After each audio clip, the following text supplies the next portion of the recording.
Hello students, good morning to all of you. आज हम start करते हैं फिजिक्स का चैप्टर इलेक्ट्रोस्टैटिक्स। और जो ये सीक्वेंस है इलेक्ट्रोस्टैटिक्स, फिर इसमें कूलॉम्स लॉ पढ़ेंगे, इलेक्ट्रिक फील्ड एंड पोटेंशियल पढ़ेंगे, कैपेसिटर, गॉस थ्योरम, फिर करंट, इलेक्ट्रिसिटी, ये सारा आपस में कोरिलेटेड है सारे चैप्टर्स। तो हम स्टार्ट करते हैं इलेक्ट्रोस्टैटिक्स।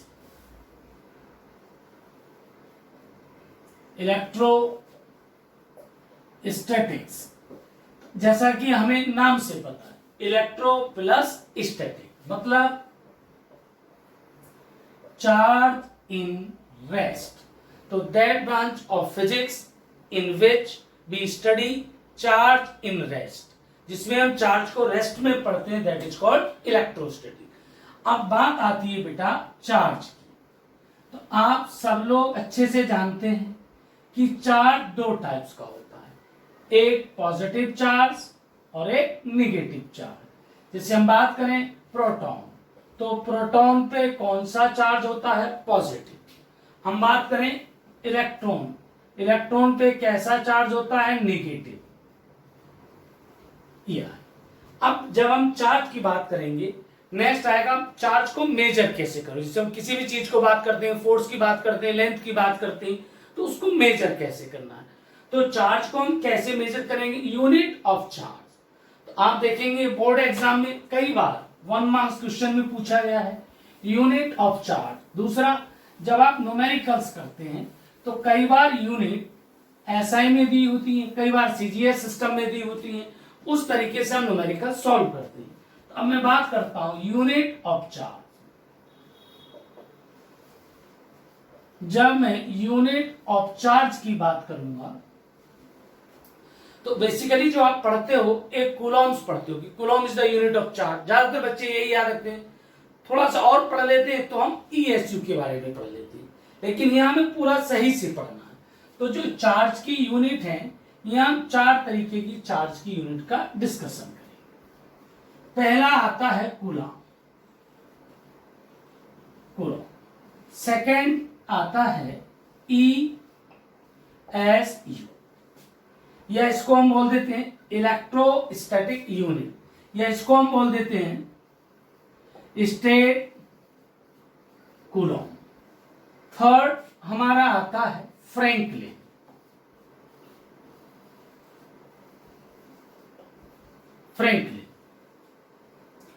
फोर्थ हमारा आता है फैराडे। तो जो यूनिट ऑफ चार्ज है वो हमारी कितनी हुई? 4 यूनिट हुई। Coulomb, ESU, state Coulomb, Franklin, Faraday. ESU को हम बोलते हैं इलेक्ट्रोस्टैटिक यूनिट। अब ये पूछेगा 4 यूनिट होगी। अब यहां से कई सवाल कंपटीशन में ऑब्जेक्टिव क्वेश्चंस बनेंगे। बोर्ड एग्जाम में 1 मार्क्स क्वेश्चन पूछ लेगा, या ऑब्जेक्टिव भी आते हैं बोर्ड में, तो आपसे पूछ लेगा। 4 ऑप्शंस दे दिए which is not the unit of charge, coulombs, ESU, Franklin, Faraday. एक दूसरा नाम दे दिया बोल्ट, कौन सी यूनिट है कौन सी नहीं, या कह देगा इन चारों में कौन सीजीएस यूनिट है, कौन सी एसआई यूनिट है। तो जो कूलॉम्स है इसको हम किस में लिखते हैं? SI unit. ठीक। ESU और फ्रैंकलिन ये दोनों ही क्या है? CGS unit. और जो फैराडे है ये क्या है? ये हमारी कॉमर्शियल यूनिट है। अब बात आई इनमें सबसे बड़ी यूनिट कौन है? तो जो फैराडे है ये सबसे बड़ी यूनिट होती है, और सबसे छोटी कौन होती है? ESU, state Coulomb. बोले साहब स्टेट तो हमने पढ़ाई, फ्रैंकलिन क्या है? फ्रैंकलिन एक साइंटिस्ट था जिसने इन सब चीजों पे रिसर्च की, तो उसके ऑनर के लिए, उसको सम्मान देने के लिए ESU का नाम फ्रैंकलिन भी रख दिया गया। तो हम फ्रैंकलिन बोले या ESU बोले, दोनों का एक ही मतलब है। ठीक बेटा। अब आता है इनमें रिलेशन। ये भी हमें पता होना चाहिए कि जो सारी यूनिट्स हैं इनमें आपस में रिलेशन। कई बार न्यूमेरिकल में हमें कन्वर्जन करने की जरूरत पड़ जाती है। तो हम देखते हैं इन सारे आपस में रिलेशन क्या होगा। कूलॉम सबको मालूम है, तो सबसे मैंने बात करूं ईएसयू और कूलॉम में क्या अंतर है।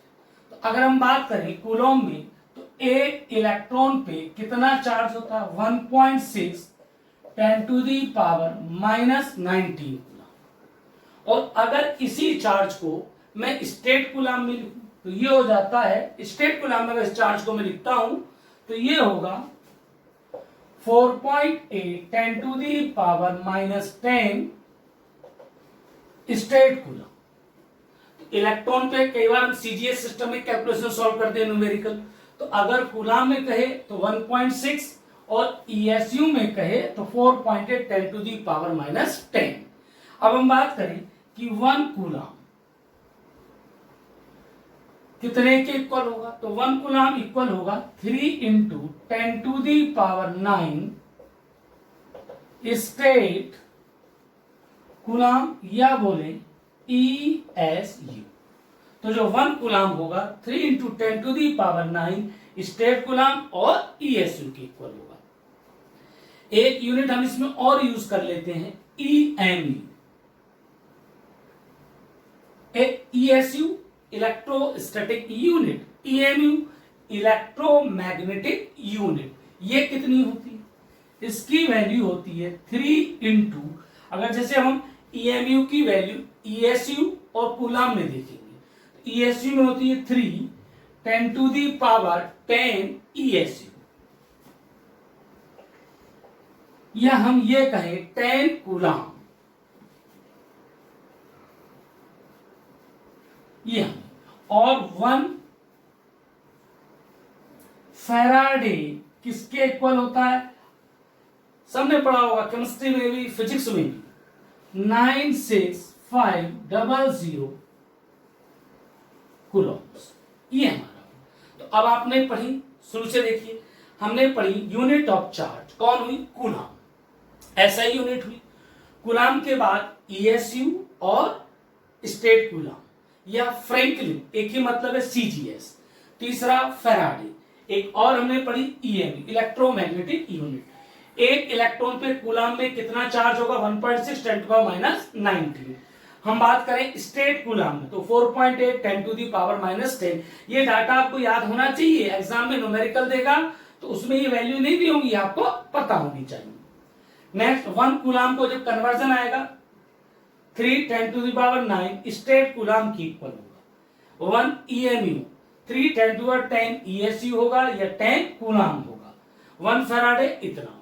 क्लियर। अब जब पहले बार तो आपको इसके नोट्स मिल चुके होंगे, इस समय आपके पास नोट्स होंगे, फिर भी आपको अगर कोई पॉइंट्स इसमें से नोट करना है तो वहां वीडियो को रोक दीजिए, नोट कर लीजिए, फिर प्ले कर लीजिए। ठीक बेटा।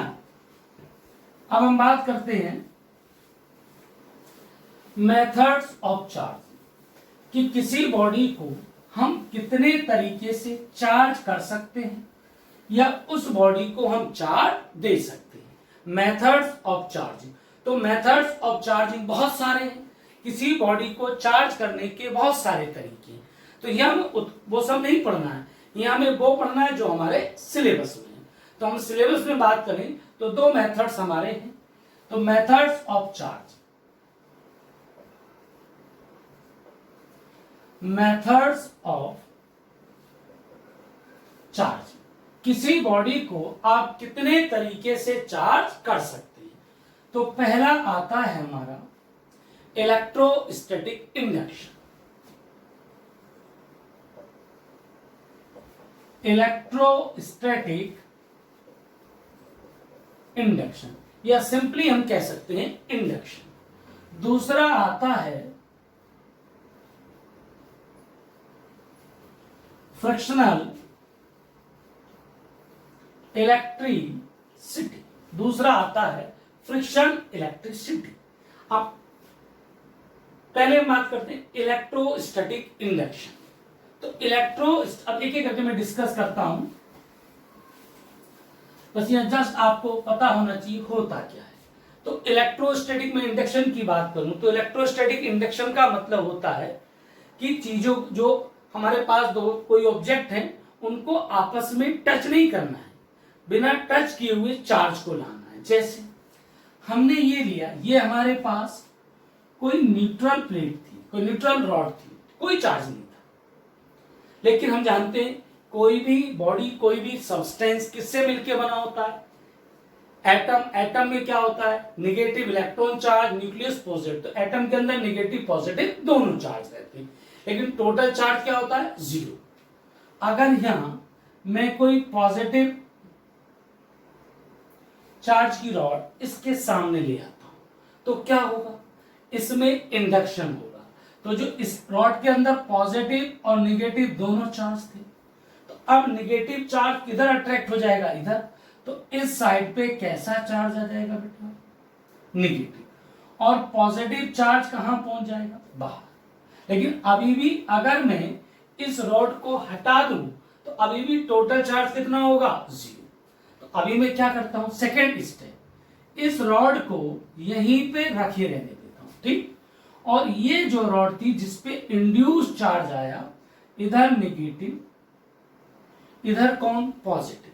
तो इसको मैं यहां ग्राउंडेड कर देता हूं। ग्राउंडेड का मतलब क्या होता है? अर्थ से कनेक्ट कर देता हूं। अर्थ को हम ये मानते हैं कि अर्थ के अंदर इनफाइनाइट नंबर ऑफ इलेक्ट्रॉन्स है, इनफाइनाइट कैपेसिटी है। तो अब यहां दो बातें हम बोलेंगे।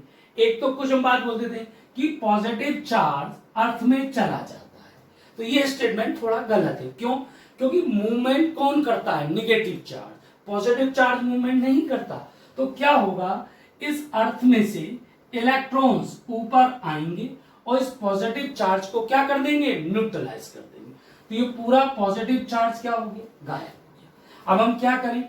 इस रॉड को भी हटा दें और जो ये कनेक्टेड था ग्राउंडेड से, इसको हटा दें। तो इस पूरी बॉडी पर, रॉड पर ये चार्ज यूनिफॉर्मली डिस्ट्रीब्यूटेड हो गया। तो जो न्यूट्रल बॉडी थी, यहां शुरू में चार्ज Q इक्वल टू कितना था? 0। और अब चार्ज कितना आ गया? कोई भी नेगेटिव चार्ज आया। तो कैसी चार्ज हुई बॉडी? Negative charge. तो क्या आपने बॉडी को कांटेक्ट में रखा? नहीं रखा। तो इसको हम क्या कहते हैं? इंडक्शन। अब यहां जितना इसको हमने यहां प्लस चार्ज दिया था, मानिए प्लस 10 माइक्रोकूलम दिया, तो यहां माइनस 10 माइक्रोकूलम चार्ज आया, इक्वल एंड अपोजिट। अब क्वेश्चन हुआ, क्या जरूरी है कि हमेशा इक्वल एंड अपोजिट आए? कोई जरूरी नहीं। कुछ केसेस ऐसे भी हैं जहां पे कम चार्ज इंड्यूस्ड होता है, वो डाइलेक्ट्रिक वाले केसेस होते हैं, उनको आगे मैं डिस्कस करूंगा कि इंड्यूस्ड चार्ज कितना आएगा। अभी हमें इतना पढ़ना है यहाँ पे। नेक्स्ट, अब मैं रिवर्स करता हूं। अब मैंने यहाँ कोई नेगेटिव प्लेट रखी, ये चीज, और यहां इस रॉड को पहले चार्ज 0 था, लेकिन जब नेगेटिव इधर रखोगे तो इसका पॉजिटिव चार्ज यहां आ जाएगा बेटा, और नेगेटिव चार्ज कहां चला जाएगा? इधर। अगर मैं इसको ग्राउंडेड करूं तो नेगेटिव पूरा अर्थ में चला जाएगा। तो इस पूरी बॉडी पर कैसा चार्ज आ गया? पॉजिटिव। तो इसको पॉजिटिव चार्ज मिला। तो ये जो मेथड था, this is called electrostatic induction. अब हम बात करते हैं फ्रिक्शन इलेक्ट्रिसिटी। फ्रिक्शन इलेक्ट्रिसिटी में क्या होता है? वहां पे हम बॉडी को आपस में टच करेंगे। तो फ्रिक्शन इलेक्ट्रिसिटी क्या है? जैसे हमने एक गिलास की ये रॉड ली, रॉड ऑफ गिलास,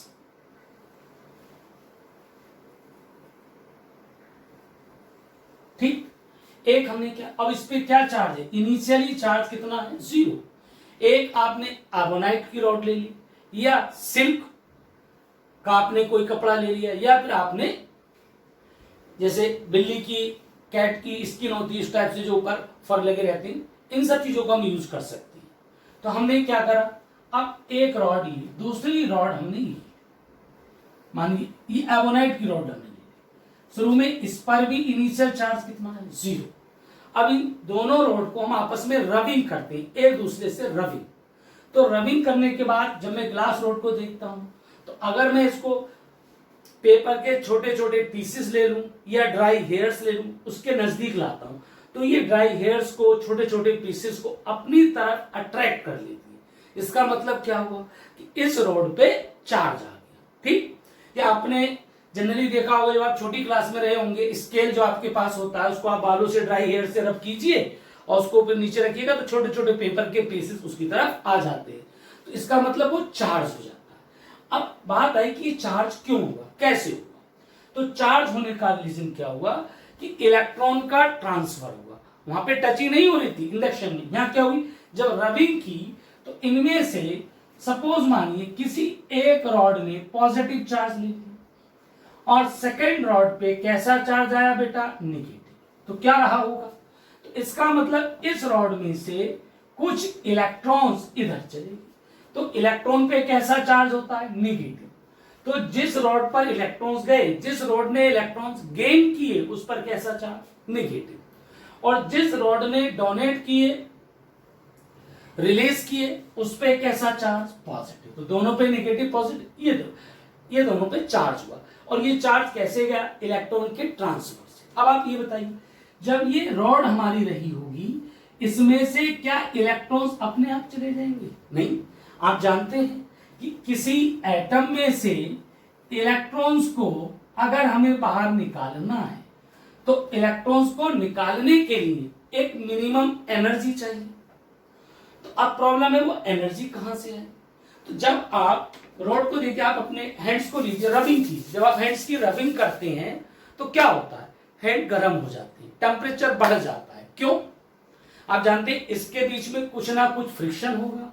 जब फ्रिक्शन के अगेंस्ट हम वर्क करते हैं तो वर्क किसमें चला जाता है, हीट में। तो वो हीट डेवलप हुई होगी और उस हीट से इस इलेक्ट्रॉन को लूज करने के लिए एनर्जी मिली। तो जो इलेक्ट्रॉन ट्रांसफर हुए इसके लिए क्या चाहिए थी, एनर्जी। वो एनर्जी हमें किससे मिली, फ्रिक्शन से। तो इसलिए इसका नाम क्या रखा, फ्रिक्शन इलेक्ट्रिसिटी। क्या नाम रखा, फ्रिक्शन इलेक्ट्रिसिटी। अब इसमें बहुत ज्यादा नहीं पढ़ना है हमें। अब प्रॉब्लम आती है, बोले सर हमें कैसे पता चलेगा कि कौन सी रॉड इलेक्ट्रॉन्स लूज करेगी, कौन सी रॉड इलेक्ट्रॉन गेन करेगी, किस रॉड पे पॉजिटिव चार्ज आएगा, किस रॉड पे निगेटिव चार्ज आएगा। तो इसमें आपने केमिस्ट्री में एक लॉ पढ़ा होगा, ऑक्टेट रूल, कि जो हमारे एटम्स होते हैं उनकी आउटर मोस्ट ऑर्बिट में कितने इलेक्ट्रॉन्स होने चाहिए। तो माना कोई ये रॉड ए है, अगर इसकी आउटर मोस्ट ऑर्बिट में कितने इलेक्ट्रॉन्स हो, 1 2 3, तो अब ये क्या करेगी, इसकी टेंडेंसी होगी इन इलेक्ट्रॉन्स को लूज करने की। और जब इलेक्ट्रॉन्स लूज कर देगी, इलेक्ट्रॉन निगेटिव चार्ज उसमें से चला गया तो कैसा आएगा, पॉजिटिव चार्ज। ये क्या करेगी, लूज द इलेक्ट्रॉन, और कैसा चार्ज आएगा, पॉजिटिव। अगर किसी सब्सटेंस की आउटर मोस्ट ऑर्बिट में कितने इलेक्ट्रॉन्स हो, 7 6 5, ये क्या करेगा, 7 है, एक इलेक्ट्रॉन मिल जाए तो क्या हो जाएगा, 8, ऑक्टेट पूरा हो जाएगा। 2 मिल जाए, ऑक्टेट पूरा। तो ये इलेक्ट्रॉन्स क्या होगा, लेना चाहेगा, एक्सेप्ट करेगा।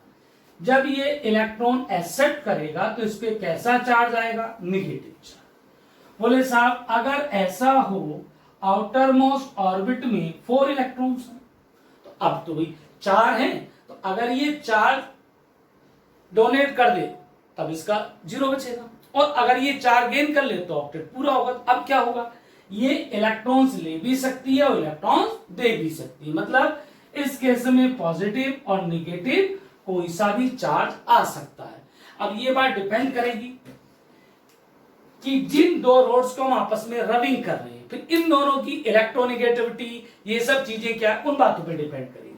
तो ये हमने पढ़ी फ्रिक्शन इलेक्ट्रिसिटी, ये हमने पढ़ा इलेक्ट्रोस्टैटिक इंडक्शन, इतना। अब हम बात करते हैं properties of charge, proper chapter अब हमारा स्टार्ट होता है। ये जनरल बातें थी, यहां से हमें, अगर आप पिछले 10 ईयर नीट आईआईटी की बात हम करें, बोर्ड एग्जाम की हम बात करें, तो प्रॉपर्टीज ऑफ चार्ज से एक क्वेश्चन आता ही आता है, चाहे वो न्यूमेरिकल फॉर्म में हो या थ्योरेटिकल फॉर्म में, दोनों जगह यूज होता है। तो हम बात करते हैं, बहुत इंपॉर्टेंट है बेटा ये सब चीजें, प्रॉपर्टीज ऑफ चार्ज। जब हम बात करेंगे प्रॉपर्टीज ऑफ चार्ज की तो क्या होगा, सबसे पहला बात आता है चार्ज कैसी क्वांटिटी है। आपने 11th क्लास में पढ़ी होंगी, स्केलर क्वांटिटी और वेक्टर क्वांटिटी। तो चार्ज कैसी क्वांटिटी है, charge is a scalar quantity. बेटा कैसी क्वांटिटी है, स्केलर, क्योंकि इसमें केवल हमें किसकी जरूरत होती है, मैग्नीट्यूड की, नो नीड ऑफ डायरेक्शन, ठीक। And it is additive in nature, मतलब चार्ज स्केलर क्वांटिटी है, एडिटिव इन नेचर। चार्ज को हम सिंपली ऐड कर सकते हैं, जोड़ सकते हैं, जैसे मैथमेटिकली क्वांटिटी को आप एडिशन करते हैं, सेम इसका भी हम एडिशन करेंगे। जैसे आप समझिए, मानिए ये कोई बॉडी बेटा ए थी, इस पर चार्ज था +5 माइक्रोकूलम, ठीक। दूसरी कोई बॉडी बी थी, इस पर बेटा चार्ज था +6 माइक्रोकूलम, ठीक। अब आपसे कहा जाए इन दोनों बॉडी पर टोटल चार्ज कितना है, तो आप सिंपली क्या करोगे, टोटल चार्ज, तो आप इनको ऐड कर दोगे, 5 + 6 + 11 माइक्रोकूलम, ठीक। अगर ऐसा होता कि ए पर चार्ज होता +10 माइक्रोकूलम और बी पर चार्ज होता -4 माइक्रोकूलम, अब आप क्या करते, तो सिंपली मैथमेटिकली हम टोटल चार्ज के लिए अभी भी क्या करते कि 10 + -4, क्योंकि निगेटिव है तो प्रॉपर साइन के साथ लेना है, तो 10 - 4 बेटा कितना, +6 माइक्रोकूलम। तो ये सब सिंपली हमें जैसे क्वांटिटी को करते हैं वैसे इसको एडिशन और सब्ट्रैक्शन इसका हमें कर लेना। तो पहली प्रॉपर्टी समझ में आई। सेकेंड प्रॉपर्टी बहुत इंपॉर्टेंट, क्या है, charge is associated with rest mass, charge is associated with rest mass. इससे क्या मतलब, second property, charge is associated with rest mass, मतलब जिस पार्टिकल में, जिस बॉडी में रेस्ट मास होगा उसी बॉडी को हम चार्ज दे सकते हैं या ले सकते हैं। ऐसा क्यों भाई, चार्ज कोई ये बॉडी है, इस बॉडी पर चार्ज कैसे आएगा, अभी हमने बताया था, या तो ये इलेक्ट्रॉन्स ले या इलेक्ट्रॉन्स दे। तो अगर आप इलेक्ट्रॉन्स इसको देंगे ई, तो इलेक्ट्रॉन का कुछ ना कुछ तो मास होता है, तो जब चार्ज दोगे तो इलेक्ट्रॉन है, इनका इलेक्ट्रॉन का मास होगा, तो इस बॉडी का कुछ ना कुछ तो मास होगा। अगर मास नहीं है तो इलेक्ट्रॉन्स कैसे दोगे, तो इसलिए रेस्ट मास होना बॉडी में जरूरी है। एक सवाल बोर्ड एग्जाम में पूछा गया था, 1 मास क्वेश्चन होता है, फोटोन। आपने सुना होगा गामा पार्टिकल, तो हम पूछते हैं गामा पार्टिकल पे कितना चार्ज होता है, तो ये आप केमिस्ट्री में भी पढ़ते हैं और बाकी आप 9th क्लास से पढ़ते आ रहे हैं। तो गामा पार्टिकल पे कोई चार्ज नहीं होता। गामा पार्टिकल बेटा कैसा होता है, न्यूट्रल। अब बात है सर न्यूट्रल तो होता है, क्या मैं इसको चार्ज दे सकता हूं, तो जवाब मिलेगा हम चार्ज नहीं दे सकते। अब क्यों, क्योंकि गामा पार्टिकल क्या है, फोटोन। जो लाइट है, लाइट क्या है, फोटोन, गामा पार्टिकल्स। तो लाइट का, गामा पार्टिकल का रेस्ट मास कितना होता है, 0। जब रेस्ट मास नहीं है तो क्या आप चार्ज दे सकते हो, नहीं दे सकते। वो पूछेगा तो हम कहेंगे gamma particles are neutral, they have no charge because their rest mass is 0। Clear. Third property, जो थर्ड, फोर्थ, फिफ्थ प्रॉपर्टी बहुत इंपॉर्टेंट प्रॉपर्टी है बेटा, यहां से कंपटीशन में भी, बोर्ड में, दोनों में क्वेश्चन पूछेगा। आप हम बात करते हैं थर्ड, फोर्थ और फिफ्थ प्रॉपर्टी। आपने सुना होगा हमारे पास 3 चीजें होती हैं। एक होता है इलेक्ट्रिक फील्ड, एक होता है मैग्नेटिक फील्ड, एक होता है एनर्जी रेडिएशन, एनर्जी रिलीज। 3 बातें। तो हमने पढ़ा है कि चार्ज क्या प्रोड्यूस करता है, इलेक्ट्रिक फील्ड, चार्ज क्या प्रोड्यूस करता है, मैग्नेटिक फील्ड, और चार्ज क्या करता है, एनर्जी रेडिएट्स करता है। अब बात आई कब चार्ज इलेक्ट्रिक फील्ड प्रोड्यूस करेगा, कब चार्ज मैग्नेटिक फील्ड प्रोड्यूस करेगा, कब चार्ज एनर्जी को रेडिएट्स करेगा, और कब ये तीनों काम करेगा। ठीक। अब एक एक करके हम डिस्कस करते हैं। पहला part, if v equal to 0 मतलब चार्ज इज इन रेस्ट। अगर कोई भी चार्ज रेस्ट में है तो ये केवल क्या प्रोड्यूस करेगा, ओनली इलेक्ट्रिक फील्ड। अगर चार्ज रेस्ट में है तो केवल क्या प्रोड्यूस करेगा, electric field. Second, if charge is not in rest मतलब चार्ज इज इन मोशन। और मोशन में भी क्या है भाई, एक तो कोई बॉडी 10 मीटर पर सेकंड से मूव कर रही है, एक बॉडी क्या है 0 से मूव कर रही है लेकिन उसमें एक्सीलरेशन है, तो मोशन 2 होंगी। तो if a particle moving in motion, और मोशन में किसमें, v इक्वल टू कॉन्स्टेंट मतलब एक्सीलरेशन कितना हो, 0। अगर कोई चार्ज पार्टिकल कांस्टेंट वेलोसिटी से मूव करे, एक्सीलरेशन कितना हो बेटा, 0, तब ये क्या करेगा, तब ये चार्ज दोनों काम करेगा। ये इलेक्ट्रिक फील्ड भी प्रोड्यूस करेगा और बेटा मैग्नेटिक फील्ड भी प्रोड्यूस करेगा। एग्जाम्पल आपने सुना होगा, मैग्नेटिक इफेक्ट ऑफ करंट। अगर किसी वायर में करंट फ्लो हो आई तो उसके आसपास क्या डेवलप हो जाता है, मैग्नेटिक फील्ड। आप जानते हैं आई क्या होता है, Q upon T, the rate of flow of charge. मतलब रेट ऑफ फ्लो में चार्ज फ्लो हो रहा है, चार्ज मोशन में है, तब कौन जनरेट हुई, करंट, और उससे कौन जनरेट हुआ, मैग्नेटिक फील्ड। तो इसका मतलब, और इलेक्ट्रो तो करेगा ही करेगा चाहे मोशन में हो या रेस्ट में। Third case, if charge have accelerated motion या डीएक्सीलरेटेड मोशन। अगर चार्ज में क्या हो, इफ चार्ज हैज एक्सीलरेशन और डीएक्सीलरेशन मतलब नेगेटिव एक्सीलरेशन। अगर चार्ज में एक्सीलरेटेड मोशन है तब ये क्या करेगा, तब ये तीनों काम करेगा। इलेक्ट्रिक फील्ड भी प्रोड्यूस करेगा, मैग्नेटिक फील्ड भी प्रोड्यूस करेगा और बेटा एनर्जी रिलीज भी करेगा। अब E और B के एग्जाम्पल तो आपने देखी है। अब एनर्जी रिलीज करेगा, ये कौन सा वाला केसेस हुआ, क्या आपको मालूम है, ये सबको मालूम, लेकिन आपने ध्यान नहीं दिया।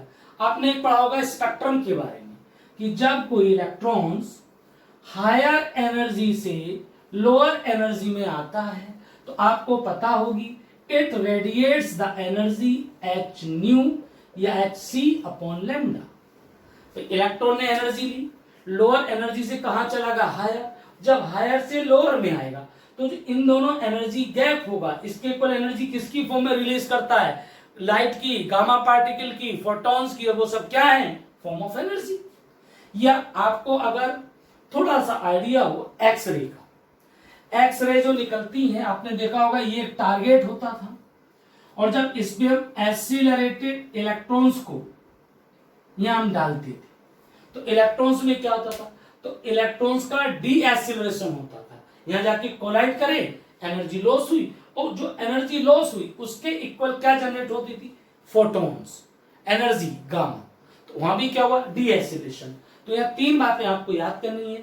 चार्ज अगर रेस्ट में है तो केवल इलेक्ट्रिक फील्ड, चार्ज अगर मोशन कांस्टेंट वेलोसिटी से है, इलेक्ट्रिक मैग्नेटिक फील्ड दोनों करेगा। अगर चार्ज में एक्सीलरेटेड मोशन है तब ये तीनों काम करेगा। ठीक बेटा, ये 3 पॉइंट। अब बात आती है प्रॉपर्टीज ऑफ चार्ज, चल रहा है हमारा। एक वर्ड होता है एलिमेंट्री चार्ज, क्या होता है। अब हम बात करेंगे एलिमेंट्री चार्ज क्या होता है। तो जब हम बात करेंगे एलिमेंट्री चार्ज की, तो एलिमेंट्री चार्ज क्या है, हम बात एलिमेंट्री चार्ज, ये बोर्ड में भी पूछा गया 1 मार्क्स में, कि define the elementary charge, what is the value of elementary charge. तो एलिमेंट्री हम क्यों कह रहे हैं, तो इसको छोड़ो, हम जनरल बात करते हैं। अगर मैं कैश, पैसे नहीं, कैश में आपसे कहूं कि आपको मुझे पैसा देना है, मुझे आपको पैसा देना, तो कैश में आप मिनिमम कितना पैसा दे सकता हूं।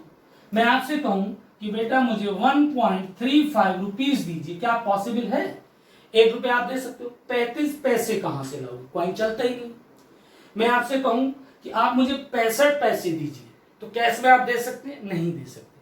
आप कहोगे साहब आप हमसे 1 रुपया लीजिए, आप हमसे 2 रुपए लीजिए, आप हमसे 3 लीजिए, 4 लीजिए, 5 लीजिए। क्यों, क्योंकि मिनिमम जो क्वाइन आपके पास है वो कितने का है, 1 रुपीस का।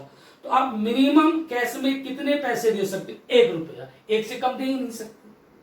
तो ऐसे ही किसी बॉडी पे किसी पार्टिकल को हम मिनिमम कितना चार्ज दे सकते हैं, that is called elementary charge. अब आप सोचिएगा कि किसी बॉडी को मिनिमम कितना चार्ज दोगे। अब बात है चार्ज दोगे कैसे, तो चार्ज किसके थ्रू आएगा? Transfer of electron. तो अगर आपको किसी बॉडी को चार्ज देना है तो चार्ज कैसे दोगे? इलेक्ट्रॉन के थ्रू। तो उसमें या तो इलेक्ट्रॉन्स उससे निकालोगे या इलेक्ट्रॉन दोगे। तो मिनिमम कितने इलेक्ट्रॉन्स निकाल सकते हो? 1। या मिनिमम कितने इलेक्ट्रॉन दे सकते हो? 1। क्या आधा इलेक्ट्रॉन दे सकते हो? नहीं। क्या 1/4 इलेक्ट्रॉन दे सकते हो? नहीं। तो इसका मतलब जो बॉडी पे मिनिमम चार्ज आएगा, क्यों minimum? This is charge of 1 electron. Charge of 1 electron का मतलब प्लस माइनस दोनों, 1.6 10 to the power -19 कूलम। तो ये हुआ एलिमेंट्री चार्ज। तो एलिमेंट्री चार्ज द्वारा देखिए क्या हुआ, the minimum charge which can be transfer from one body to other body is called elementary charge. This is equals to charge of 1 electron. बोले साहब प्लस माइनस क्यों? भाई अगर आपने इलेक्ट्रॉन इससे निकाला तो जिस बॉडी को इलेक्ट्रॉन दिया उस पे उतना माइनस आएगा, और जिसने इलेक्ट्रॉन रिलीज किया उस पे उतना प्लस आएगा। तो ये क्लियर हुआ। अब आता है हमारा next quantization, next property of charge की, quantization of charge.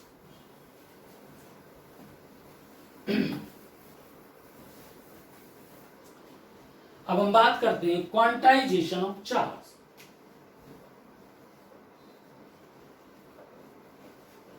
Quantization of charge. Quantization of charge क्या कहता है? ये जो हमने बात कही वो इसी को कहेगा। भाई अगर कोई बॉडी ए है और ये कोई बॉडी बी है, तो आप बॉडी को चार्ज कैसे दे सकते हो? ए से B due to the transfer of electron. तो आप कितने इलेक्ट्रॉन ट्रांसफर कर सकते हो? 1 electron, 2 electron, 3 electron, dot dot कितना? n electron. और जब इलेक्ट्रॉन ट्रांसफर करोगे तो चार्ज कितना आएगा? Q। भाई 1 इलेक्ट्रॉन का चार्ज E, या कितना? 2E, या कितना? 3E, 4E, dot dot n। तो जो चार्ज बॉडी पे आएगा Q वो प्लस माइनस n। ठीक बेटा? Q क्या है? जो बॉडी चार्ज एक्वायर करेगी। E क्या है? Charge of electron. n क्या है? Number of electron. जो इलेक्ट्रॉन आपने ट्रांसफर किए n वही तो है, Q equal plus minus n। तो n नंबर जो इलेक्ट्रॉन आपने ट्रांसफर किए, ई बेटा चार्ज ई। तो अब आप मुझे ये बताइए n नंबर ऑफ इलेक्ट्रॉन्स है, क्या n फ्रैक्शन और डेसिमल में हो सकता है? मैं बात करूं n इक्वल्स टू 1.2, 1.3, 1.5, या मैं बात करूं 5/3, या मैं बात करूं 7/2, या मैं बात करूं 11/3, तो क्या ये n फ्रैक्शन या डेसिमल में हो सकता है? कुछ सोचिए। इसका मतलब n को अगर मैं पॉइंट में बात करूंगा तो इसका मतलब इलेक्ट्रॉन्स मैंने पॉइंट में ट्रांसफर किए। क्या 1.2 इलेक्ट्रॉन ट्रांसफर कर सकते हो? क्या आप 1.5 इलेक्ट्रॉन ट्रांसफर कर सकते हो? नहीं कर सकते। भाई या तो 1 इलेक्ट्रॉन लेके जाओगे, या 2 या 3। ऐसा थोड़ा ना होगा 3.5 इलेक्ट्रॉन आपने ले लिए या 1.5 इलेक्ट्रॉन आपने ले लिए, ऐसा नहीं हो सकता। तो इसका मतलब n क्या होगा? जो ये n है, it is always an integer. It cannot be in decimal and fraction. This is called quantization. तो सीधी सी बात क्या होगी? आपको लिखने के लिए आएगा 1 मार्क्स में कि एक्सप्लेन द क्वांटाइजेशन, तो आप क्या लिखोगे? आप कहोगे द इलेक्ट्रॉन्स या charge which can be transfer from one body to other body are E, 2E, 3 multiple of E as Q equals to plus minus N, where n is always an integer. It cannot be in decimal and fraction. This is called quantization of charge. Clear? अब यहां से कुछ theoretical question पूछेगा। तो अब quantization हमने charge पढ़ा, अब इसके अंदर हम कुछ बातें डिस्कस करते हैं। बहुत 1 मार्क्स क्वेश्चन पूछेगा, कंसेप्चुअल जिनको हम बोलते हैं, या ऑब्जेक्टिव क्वेश्चन दे सकता है, उनको हम यहां देखते हैं।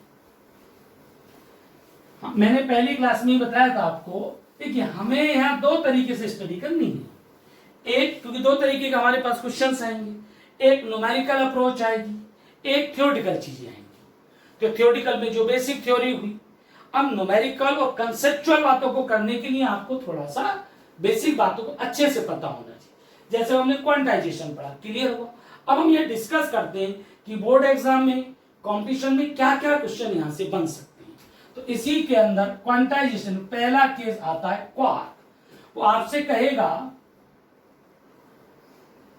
क्वार्क कि in case of quark quantization is valid और नॉट। अब आप क्या कहोगे? तो ज्यादातर बच्चों को यही नहीं पता होता क्वार्क होता क्या है। वो क्वार्क को क्या समझ लेते हैं? क्वार्ट्स। तो क्वार्ट्स तो अलग है, क्वार्ट्स तो एक क्रिस्टल होता है, क्वार्ट्स की बात नहीं कर रहे हैं हम, बात कर रहे हैं बेटा क्वार्क की। तो ऐसे आपने पढ़ा, जब आप बहुत छोटी क्लास में थे तो आपको पढ़ाया गया सबसे छोटा कौन होता है? मॉलिक्यूल। फिर आप और बड़ी कक्षा में आए तो आपको सिखाया गया एटम।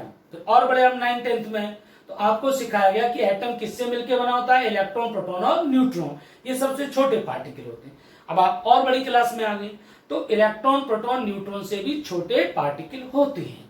जैसे जिनमें से बहुत सारे पार्टिकल हैं, जिनमें से एक पार्टिकल आता है क्वार्क। तो क्वार्क हमारा बेटा दो टाइप्स का होता है, एक होता है अप क्वार्क और एक होता है डाउन क्वार्क। ठीक, क्या होता है? अप क्वार्क में चार्ज होता है प्लस माइनस 2e/3। इसमें बेटा चार्ज होता है प्लस माइनस e/3। तो हमारे पास दो क्वार्क होते हैं, अप क्वार्क, डाउन क्वार्क। अब मैं यही बात करूं, उसने कहा ये कोई ए था, सपोज मानिए इसमें से मैंने एक डाउन क्वार्क निकाल दिया, चला गया ऐसे बाहर, तो इस बॉडी पर चार्ज कितना आएगा? Plus e/3। अगर मैं कंपैरिजन करूं एन, तो बेटा एन कितना आया? 1/3। किसमें आया? फ्रैक्शन में। और अभी हमने क्वांटाइजेशन में क्या कहा था कि एन फ्रैक्शन में नहीं हो सकता। तो बताइए क्या क्वांटाइजेशन वैलिड हुआ? तो नॉर्मली बच्चा कहते हैं हाँ साहब क्वांटाइजेशन वैलिड नहीं है, जबकि ये जवाब गलत है। जवाब है क्वांटाइजेशन वैलिड है। बोले साहब क्यों वैलिड है? क्योंकि ये हमने गलत किया है। आप कभी भी अकेले सिंगल क्वार्क को नहीं निकाल सकते। क्वार्क की प्रॉपर्टी होती है ऑलवेज प्रोड्यूस इन पेयर्स। ये हमेशा किसमें प्रोड्यूस होता है बेटा? पेयर्स में। अगर आप कोशिश करोगे e/3 को निकालने की, तब 2e/3 भी बेटा साथ में निकलेगा। अब जरा यहां चेक करिएगा, e/3 2e/3 टोटल कितना हो गया? e। तो टोटल चार्ज तो e रहा, क्योंकि ये ऐसा पॉसिबल नहीं है। तो हम क्या देंगे? In case of quark quantization is valid because quark always produce in pairs. अकेले क्वार्क को आप नहीं निकाल सकते। जब हम क्वार्क की बात करेंगे, दोनों क्वार्क पेयर में एक साथ निकलेंगे, और दोनों जब एक साथ निकलेंगे तो दोनों का सम कितना होगा बेटा? ई होगा। क्लियर? अब सेकंड केस आता है, वो छोटे छोटे बेसिक क्वेश्चंस आते हैं कि चार्ज तो हमारा क्वांटाइज्ड है। केस नंबर 2, क्या मास भी क्वांटाइज्ड है? कहेगा charge is quantized, mass is also quantized. क्या मास भी क्वांटाइज्ड है? बताइए। Mass is not quantized. अब आप दुकान पे जाइए, आटा लेके आइए, चीनी लेके आइए, तो क्या जरूरी वो यही कहेगा कि भैया मैं या तो 1 किलो चीनी दूंगा या 2 किलो दूंगा या 3 किलो? ऐसा कुछ नहीं। आप जाइए, मेजरमेंट स्केल लीजिए, आपको चाहिए 1.6 केजी, इतना आप चीनी ले सकते हैं। वो कहेगा साहब नहीं 1.75 केजी, आप इतना ले सकते हैं। तो mass is not quantized. Third point, वो कह देगा if a body acquire positive charge. अगर कोई बॉडी पॉजिटिव चार्ज एक्वायर कर ले बेटा, तो क्या इसके मास पर कोई इफेक्ट पड़ेगा? वो कहेगा if a body acquire positive charge then its mass, 4 option, increase, decrease, remains constant, we can not say. आप क्या जवाब दोगे? बोले साहब चार्ज लिया, इसका मास से क्या ले देना? ऐसा नहीं बेटा। पॉजिटिव चार्ज कब आया होगा? जब इलेक्ट्रॉन बाहर चले गए होंगे। तो जितने इलेक्ट्रॉन्स बाहर गए तो उनका उतना मास भी तो यहां से कम हुआ। तो if a body acquire positive charge, its mass slightly decrease. If acquire negative charge, its mass slightly increase. तो आपने क्या सीखा? क्वांटाइजेशन, उसके बाद क्वार्क, क्वांटाइजेशन वैलिड होता है। कोई बॉडी पॉजिटिव चार्ज एक्वायर करे इसका मतलब उसका मास स्लाइटली डिक्रीज करेगा, निगेटिव करे तो इंक्रीज करेगा। ठीक है, अब आता है conservation of charge. Conservation of charge, इसमें हम क्या बात करते हैं?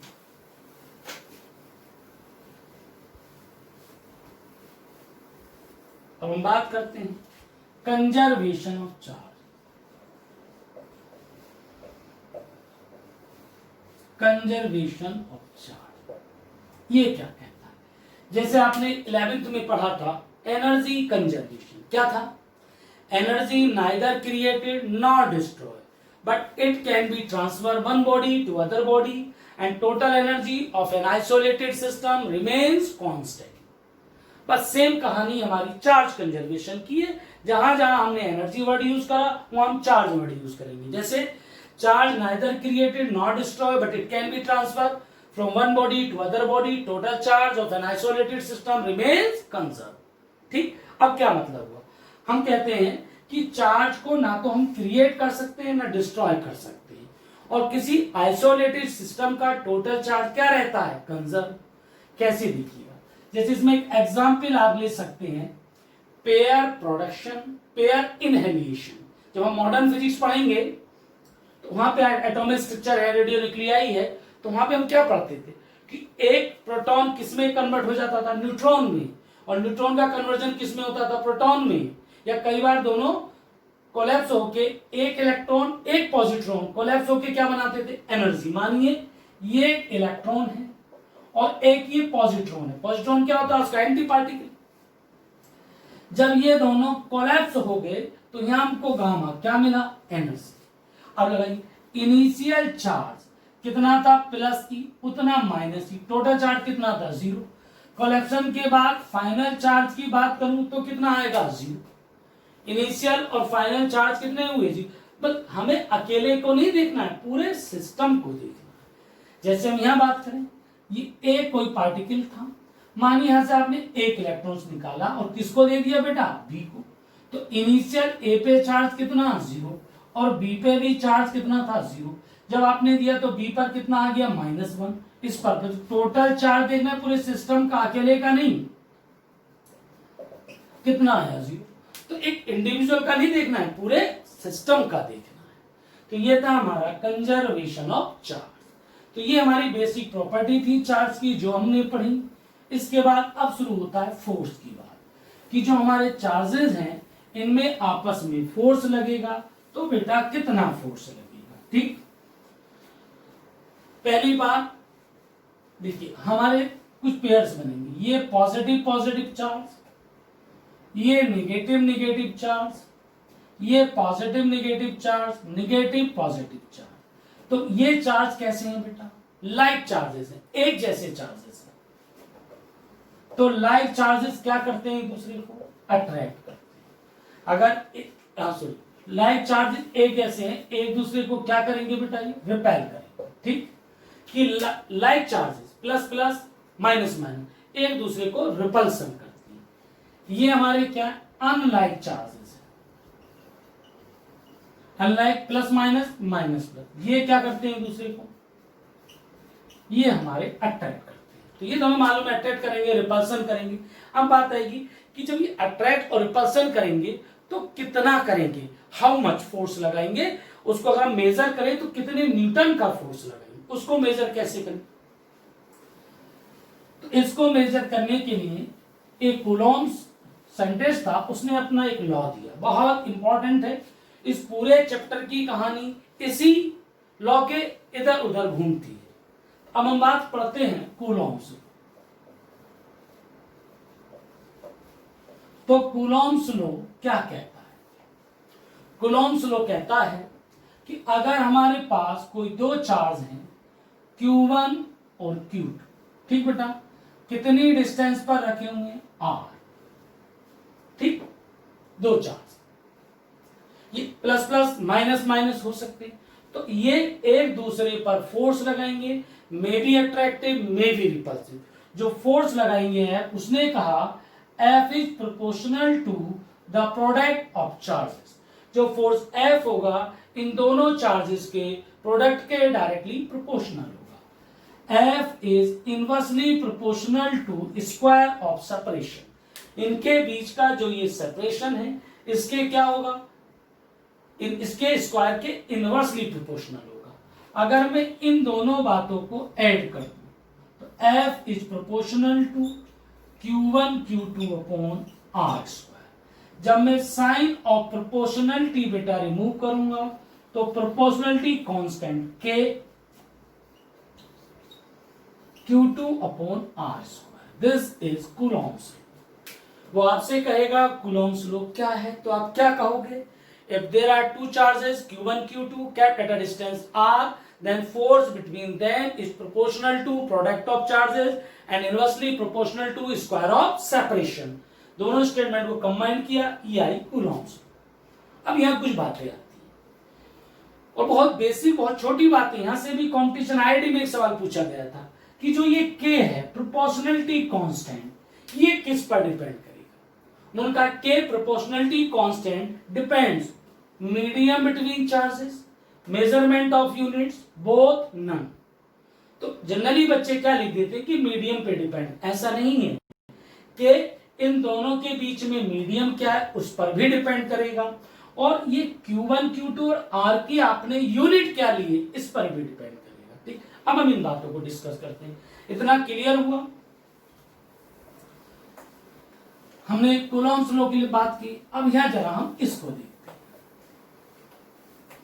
तो जब यहां बात आएगी इसकी तो देखिए, अब यहां पहला case 1 for air oblique vacuum in CGS system.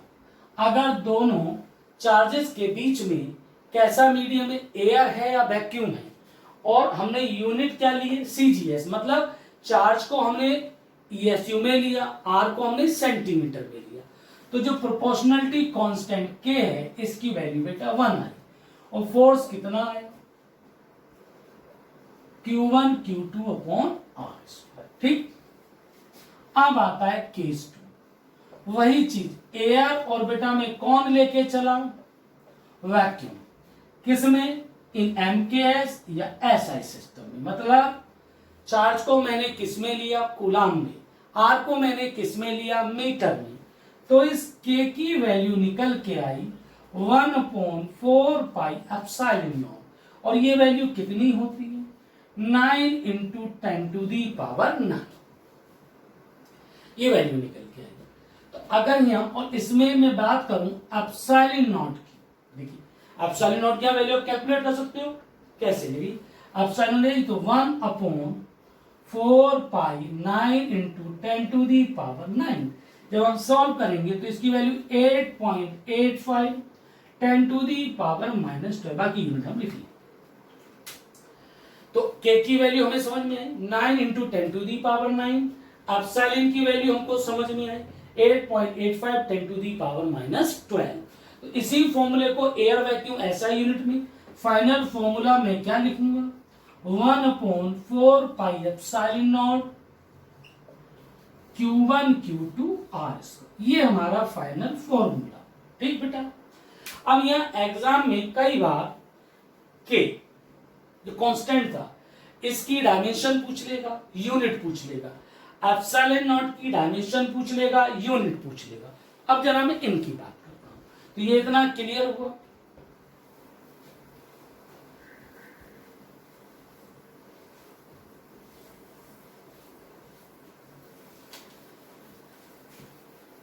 अब आप देखिएगा,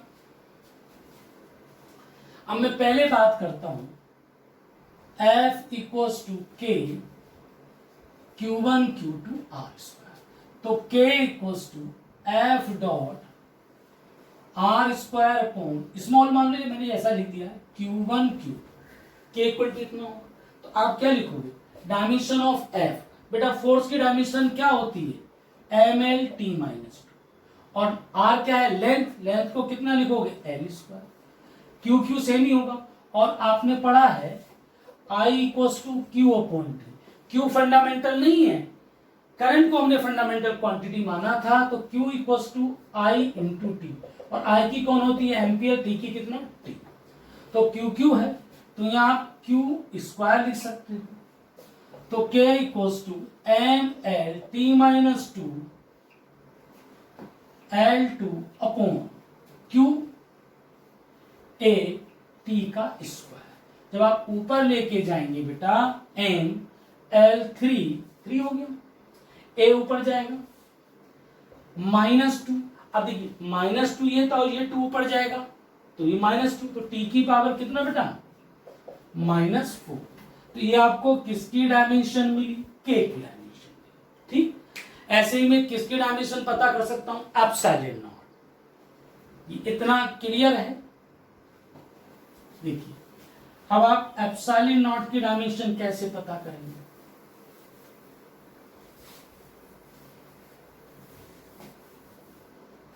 देखिए के, अब यहां से भी देखिए के इक्वल्स टू 1/4 पाई एप्सिलॉन। अब आप खुद देखिए जो 4 कांस्टेंट पाई ये डायमेंशनलेस कांस्टेंट है, इनकी कोई डायमेंशन नहीं होगी, तो के 1/एप्सिलॉन। तो जो एप्सिलॉन नॉट की डायमेंशन क्या होगी 1/k, कि के की जो आपने डायमेंशन निकाली है उसका रिवर्स कर दीजिए तो किसकी डायमेंशन आ जाएगी एप्सिलॉन। ठीक, कोई डाउट इसमें। अब आता है vector form of charge, vector form of Coulomb's law, कि कई जगह जब हम न्यूमेरिकल सॉल्व करेंगे, क्योंकि भाई हम दो चार्ज के बीच में क्या कैलकुलेट कर रहे हैं बेटा फोर्स, और फोर्स कैसी क्वांटिटी है वेक्टर, तो हमें कई जगह लगाना पड़ेगा, अप्लाई करना पड़ेगा, तो हमें वेक्टर फॉर्म आना चाहिए। तो कई बार जब हम बुक में पढ़ते हैं तो वेक्टर फॉर्म को बड़ा घुमा फिरा के दे दिया जाता है, कुछ नहीं, आपको सिंपली फॉर्मेट में पढ़ना है। कैसे, अब देखिए पहले आप सिंपल फॉर्मेट पढ़िए भाई, फोर्स वेक्टर फॉर्म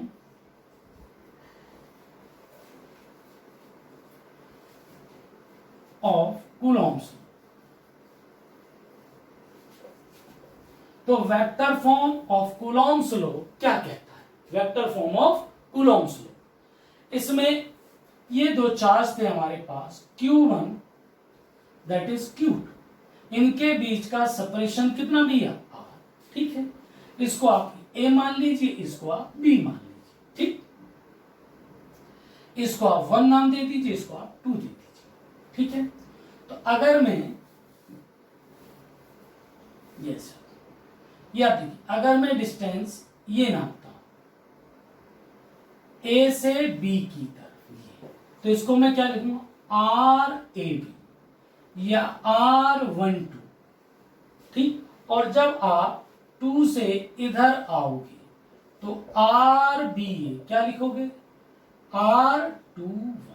ठीक, अगर मैं मैग्नीट्यूड देखूं तो दोनों का mod of R12 mod of R21 same.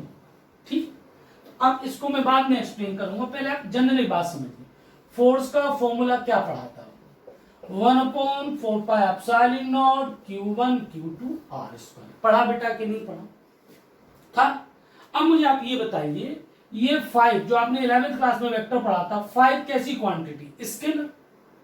अगर इसमें आई कैप लगा दूं तो अब क्या बन गया, अब वेक्टर बन गया। तो अगर स्केलर में, बात ध्यान से सुनिएगा, अगर स्केलर में किसी यूनिट वेक्टर का मल्टीप्लाई कर दिया जाए तो वो क्या बन जाता है वेक्टर। तो अब ये इतना क्या है, ये स्केलर ही तो है। अगर इसमें मैं यूनिट वेक्टर का मल्टीप्लाई कर दूं तो ये क्या बन जाएगा वेक्टर, और यूनिट वेक्टर कौन आ। तो आप क्या करिए, जब आप वेक्टर फॉर्म में लिखेंगे इस तरीके से 1/4 pi epsilon naught Q1 Q2 R² R cap unit vector. तो ये सिंपल फॉर्म में R1 2 3 की बाद में बात करेंगे, Q1 Q2 R² R cap अब वेक्टर बन गया। और आप ये पढ़ चुके हैं कि बेटा R कैप यूनिट वेक्टर क्या होता है, vector divided by its magnitude होता है कि नहीं। तो अगर मैं यहीं पे और इसको अच्छे से लिखूं तो F equals to 1/4 pi epsilon naught Q1 Q2 R² unit vector की value vector R upon mod of R magnitude है, तो एफ इक्वल्स टू कितना होगा 1/4πε0 Q1 Q2 R cube vector R। तो अब आप दो बातें ध्यान रखने वाली हैं आपको, कौन कौन, कि कूलॉम्स लॉ का सीधा फॉर्मूला R स्क्वायर होता है, ठीक। जब वेक्टर फॉर्म में मैं लिखूंगा तो यहाँ यूनिट वेक्टर बेटा कौन आएगा R कैप, ठीक। और अगर वेक्टर R आएगा तो नीचे स्क्वायर नहीं क्यूब आएगा, कौन आएगा क्यूब। बस देखो अब जो R क्यूब है ये तो मैग्नीट्यूड, वेक्टर कौन है R1, तो अगर आपको इधर फोर्स लिखना है तो R12 लिखिए, इधर फोर्स लिखना है तो R21 लिखिए। कैसे, पर इतना समझ में आया तो मैं इसके उधर वाले को इसको हटा देता हूं, तो जो फाइनल फॉर्मूला आया मैं उसको लिखता हूं बेटा, देखिए फिर मैं यहां से एक्सप्लेन करता हूं। देखिए जो फाइनल आपको फोर्स मिला F वो ये मिला 1/4πε0 Q1 Q2 R क्यूब और वेक्टर R, ये कहानी, ठीक। अब यह मैग्नीट्यूड है तो मैग्नीट्यूड में R12 लिखो R21 लिखो, कोई अंतर नहीं पड़ा, बस इस R को ध्यान रखना है आपको। कैसे, मैं मान लेता हूं ये दोनों क्या है पॉजिटिव है, जब दोनों पॉजिटिव हैं तो अब A B पर इधर फोर्स लगाएगा, तो इसे हम क्या लिखेंगे फोर्स ऑन 2/1, कि 2 पर कौन लगा रहा है 1 फोर्स लगा रहा है, तो इधर जब आप डिस्टेंस लोगे तो ये वाली डिस्टेंस लोगे, इसका मतलब कौन सी लोगे R12, R1 से 2 R12 लोगे, तो आप यहां क्या लिखोगे फोर्स, इसमें ध्यान दीजिएगा 1/4πε0 Q1 Q2 R cube vector R। अब ध्यान देना क्योंकि जब इधर फोर्स लगेगा फोर्स की डायरेक्शन क्या है ये A to V 1 to ये, तो R कौन सी लोगे 1 तो यहां आप क्या लोगे R12। अब इधर आ गई, जब इस पर ये रिपल्सन फोर्स इधर लगाएगा तो इधर फोर्स किस पे 1 पे, और कौन लगा रहा है बेटा 2, तो अब हम डिस्टेंस कैसे चल रहे हैं, इस फोर्स किस डायरेक्शन में लग रहा है इस डायरेक्शन में, तो फोर्स की डायरेक्शन क्या है 2 1, भाई 2 से 1 की तरफ, तो यहां आप क्या लोगे F12 1/4πε0 Q1 Q2 R cube R2, ये हमारा। अभी मैं इस पे न्यूमेरिकल कराऊंगा तो और ज्यादा क्लियर होगा।